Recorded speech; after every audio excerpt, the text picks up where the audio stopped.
also to be charitable, because not long ago we were like them. And I mean, we are still like them in many things. Like people that only think about the material life, about, being a success in terms of the world view. We are trying to be a success in terms of the Creator's view now, because we understand that this is the right way to do. But not long ago, we were not like that. So we have to have tolerance for them, respect for everyone, and not following and not bending to things that we already know that are not in our own interest.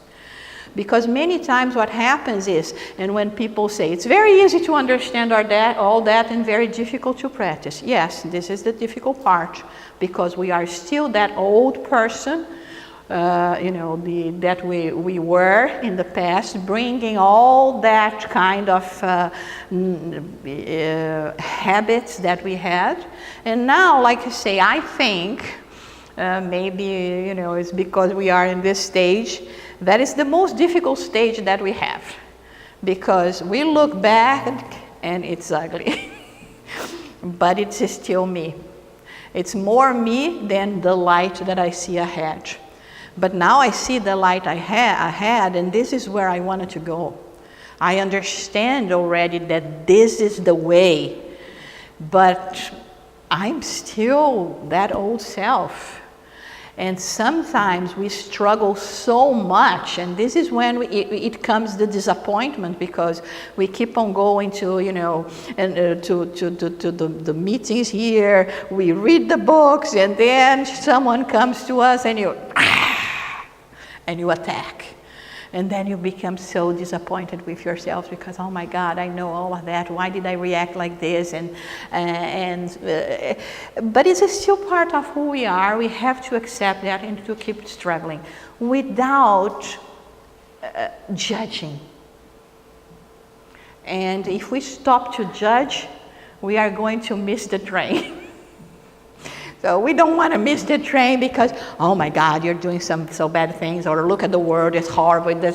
What is the point of changing? No, change yourself and do the change you want to see in the world, in yourselves. I think this is the best way for us to do.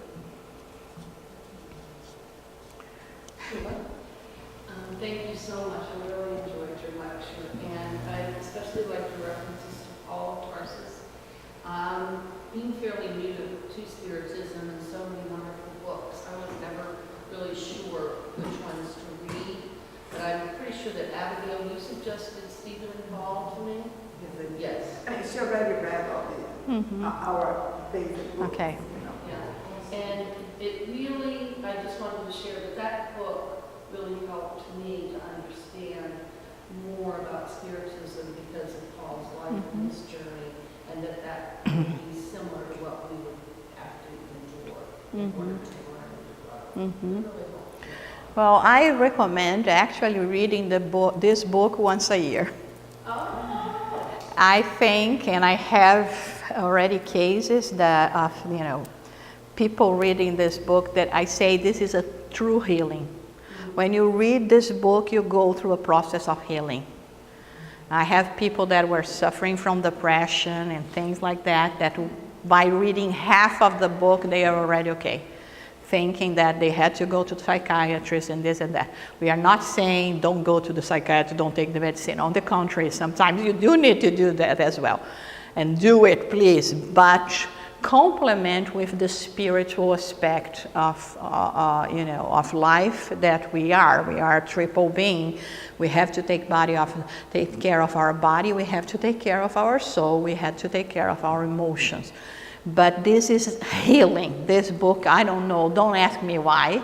I don't know if actually the state that it puts you, because the stories, the situations that we see in that book, it inspires you so much that I think, it removes layers of negativity, of everything and it gives you the strength and courage to, I'll be the change I want to see in the world. So once a year would be the perfect prescription for this book, The Spirit's book, always. always, because sometimes, when people look at that big book and say, oh my God, I have to read all that, we say, first time, what do? Go in the table of contents. There are so many interesting topics. Collective calamities. Wow. We have hurricanes and 9/11. You think, let me understand about all of this. There are, dreams, talismans, emancipation of the soul, mediumship in animals, or, there are so many interesting topics. So you go there and you start reading the topics that call your attention more. And when you start doing that, you're going to be engaged. And then you have the courage. You know what? I'm going to read the whole book.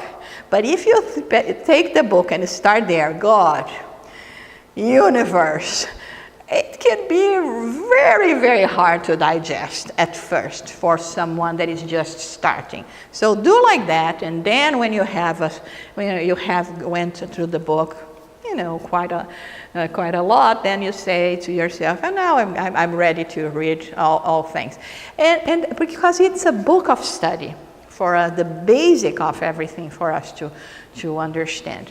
So, but all the books, like we said, from Emmanuel, from Andrea Lewis, apart, of course, from the books of codification and Divaldo, are very important for us because they bring a lot of knowledge and understanding about ourselves and the spirit realm. But I love it. It's my favorite book, Paul and Stephen. Yeah. And it's also so educational, especially for us in the Spiritism. Because there was not long ago, I think like 4 or 5 years ago, NBC had a program about Jesus and Paul. And so I learned so much, and also putting together what we learned from Paul and Stephen. They would say that, when Paul goes to those communities, he's not talking to 200, 300 people. He's talking to 3 or 4, normally one family. He's there, he said, working, the shoes, the leather, that was his specialty. And then he started talking to, have you heard about that man, Jesus, that, they call the Messiah, and start a conversation with the customer. And then he would try to omit a little bit the fact that he died on the cross. But then when he talked about the cross, he would say it was his way. Actually, Paul is the one that transformed the experience of the cross and not something horrible as it was in the time. And then he said, if you want, I can go to your house and start talking more about him in your house. And then he would go to the household, and there he would establish a small group of people. So he was talking to 3, 4, 5 people tops. He would come back, and of course there will be more. There will be already a community.